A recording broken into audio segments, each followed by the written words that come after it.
Anupama serial के ऐसे ही daily episode सबसे पहले देखने के लिए हमारे चैनल को सब्सक्राइब करें।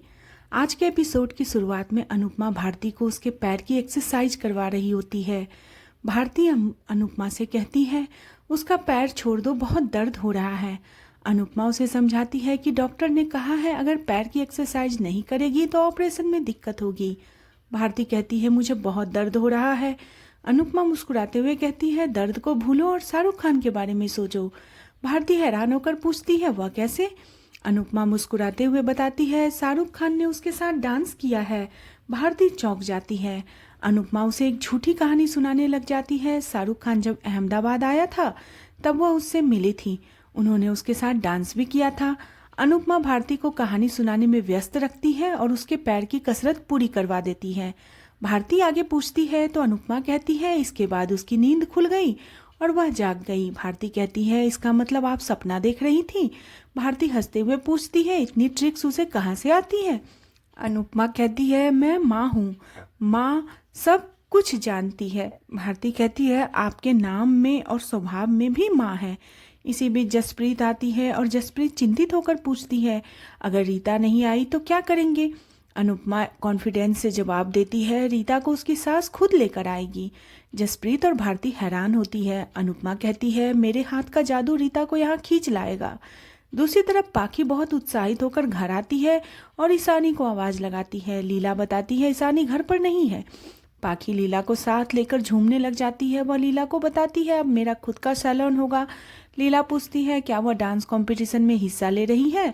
पाखी खुश होकर बताती है, राही ने उसे अपनी टीम में शामिल कर लिया है। प्रार्थना खुश होती है और कहती है, यह तो बहुत अच्छी बात है, कोई तो अपना सपना पूरा कर रहा है। पाखी खुश होकर कहती है, जीतने के बाद पैसे जितने मिलेंगे वो उसके हो जाएंगे। लीला उसे रोकते हुए कहती है, इसमें प्रोफेशनल लोग हिस्सा लेंगे, यह इतना आसान नहीं है। पाखी जवाब देती है, चिंता की बात नहीं है क्योंकि राही उन्हें सिखा रही है। लीला तुरंत कहती है, राही अनुपमा जैसी नहीं है। वह शंका जताती है कि कोई उसे भी ज़्यादा अच्छा डांसर सामने आ गया तब क्या होगा? कहीं अनुपमा ही उसके सामने आ गई तो तुम लोगों का सपना टूट जाएगा। पाखी लीला से पॉजिटिव सोचने की अपील करती है। पाखी के जाने के बाद लीला प्रार्थना से किराया बढ़ाने की बात कहती है, आजकल तुम एसी ज़्यादा चला रही हो तो किराया बढ़ा देना। प्रार्थना कहती है, वह किराया दे देगी। लीला सोचती है, प्रार्थना हर बात मान लेती है लेकिन घर छोड़कर नहीं जा रही है। लीला को डर लगता है कि प्रार्थना के बच्चे को भी उसे ही न पालना पड़े। वह सोचती है, अनुपमा के बिना वह बच्चा कैसे पाल पाएगी। फिर वह कहती है, अनुपमा के बारे में सोचना छोड़ देती हूँ, कहीं अनुपमा सामने ही ना आ जाए। दूसरी तरफ मनोहर जी सब महिलाओं को डांस प्रतियोगिता के लिए मोटिवेट करते हैं। वह कहते हैं, अति आत्मविश्वास और कम आत्मविश्वास दोनों ही इंसान को ले डूबता है। हमें अपने मन में विश्वास रखना है और संतुलन बनाए रखना है।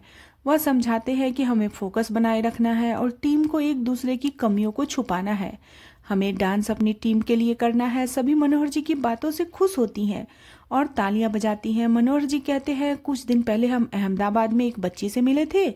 उसके पापा उसे डांस सिखाने के लिए हमारे पास लाए थे, लेकिन वह पहले से ही बहुत अच्छी डांसर थी। वह राही का जिक्र करते हैं लेकिन उसका नाम भूल जाते हैं और उसका नाम वो रागनी बता देते हैं। अनुपमा परेशान हो जाती है और सोचती है, मनोहर जी को तो नाम भूलने का आदत है, कहीं राही ही रागनी तो नहीं।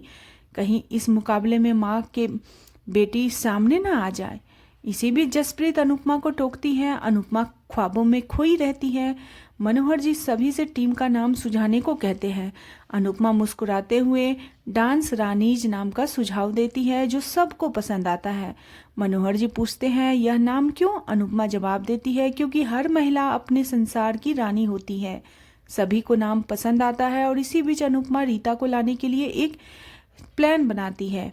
इसके बाद अनुपमा अफवाह फैला देती है कि सरिता के ऊपर माता जी आई हैं। रीता और उसकी सास यह खबर सुनते ही सरिता से मिलने आ जाती है। वे दोनों अंदर जाने लगती है, तभी जसप्रीत उसे रोक लेती है और कहती है, एंट्री के लिए 200 लगेंगे। रीता की सास पैसे दे देती है और जसप्रीत उसे अंदर जाने देती है। इसके बाद अंदर सरिता खुद में माता आने का नाटक करती है। रीता की सास के आते ही सरिता कहती है, किसी की कर्मजली सास आ रही है। रीता की सास कहती है, मैं तो प्यारी सास हूँ। सरिता हंसते हुए कहती है, सास कभी प्यारी नहीं हो सकती, वह सिर्फ भगवान को प्यारी होती है। रीता की सास घबरा जाती है। इसके बाद रीता और उसकी सास सरिता के सामने बैठती है। रीता की सास पूछती है उसके बेटे को पक्की नौकरी कब मिलेगी। सरिता कहती है तुम बहू को सताती हो और बेटे की नौकरी पक्की होने की उम्मीद करती हो। पहले बहू को सताना बंद करो। रीता की सास डर जाती है। सरिता चेतावनी देते हुए कहती है बहू घर की लक्ष्मी होती है, तुम लक्ष्मी को सताकर बेटे की नौकरी के लिए उम्मीद करती हो, ऐसा कभी नहीं हो सकता।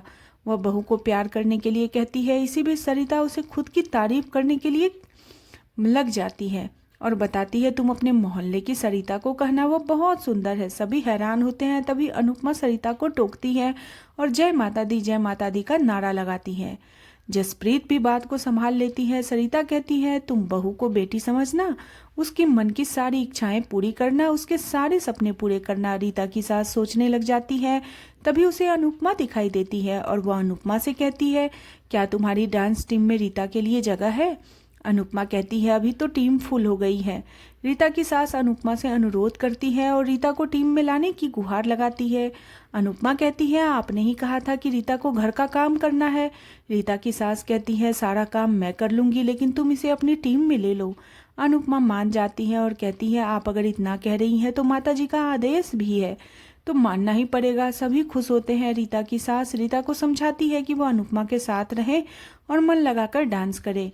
वह अनुपमा को धन्यवाद कहती है और उसके गले लग जाती है। रीता और उसकी सास चली जाती है। इसके बाद सरिता आराम करने का बहाना बनाती है और सबको बाहर भेज देती है। जसप्रीत खुश होकर अनुपमा के गले लग जाती है, उसके प्लान की तारीफ करती है। वह सरिता की एक्टिंग की तारीफ करती है। अनुपमा उदास होती है और जसप्रीत उससे उदासी का कारण पूछती है। अनुपमा कहती है हमें सही काम करने के लिए भी गलत का सहारा लेना पड़ता है, यह गलत है। हमने अंधविश्वास का सहारा लिया है, हमने अच्छा काम करने के लिए इसका सहारा लिया है, लेकिन अंधविश्वास खत्म होना चाहिए। अनुपमा कहती है आज हमने रीता की मदद कर दी, लेकिन कल कौन करेगा। हर किसी को अपनी लड़ाई खुद ही लड़नी चाहिए और यह लड़ाई लड़ने की हिम्मत सबके अंदर होनी चाहिए। भारती कहती है सबके अंदर हिम्मत होती तो बस उस हिम्मत को जगाने वाला कोई होना चाहिए। आपके साथ रहकर रीता में भी हिम्मत आ जाएगी। अनुपमा प्रार्थना करती है कि भगवान ऐसा ही करे। अनुपमा जसप्रीत से कहती है तुमने जिस भी अंधविश्वास के नाम पर पैसे लिए हैं सबको वापस कर दो। जसप्रीत मान जाती है। अपनी डांस टीम के लिए चीयर्स करती है। सभी बेहद खुश हो जाते हैं। आज का एपिसोड इसी के साथ खत्म हो जाता है। अगले एपिसोड में देखने को मिलेगा कि डांस के दौरान मनोहर जी के पैर में चोट लग जाती है। वह अनुपमा से कहते हैं अब उसे ही कमान संभालनी होगी। अनुपमा को कंपटीशन ऑडिशन के दौरान यह पता चलता है कि अगर उनकी टीम का कोई भी सदस्य डांस नहीं करता है तो उनकी टीम प्रतियोगिता से बाहर हो जाएगी। जसप्रीत अनुपमा से पूछती है क्या तुम्हें पूरा विश्वास है कि रीता सरिता दीपा आखिरी वक्त तक हमारे साथ देंगे, पीछे नहीं हटेंगे। अनुपमा परेशान हो जाती है। आज का एपिसोड आपको कैसा लगा प्लीज कमेंट करें। बने रहे सीरियल अनुपमा में नेक्स्ट एपिसोड के लिए चैनल को सब्सक्राइब करना बिल्कुल न भूलें।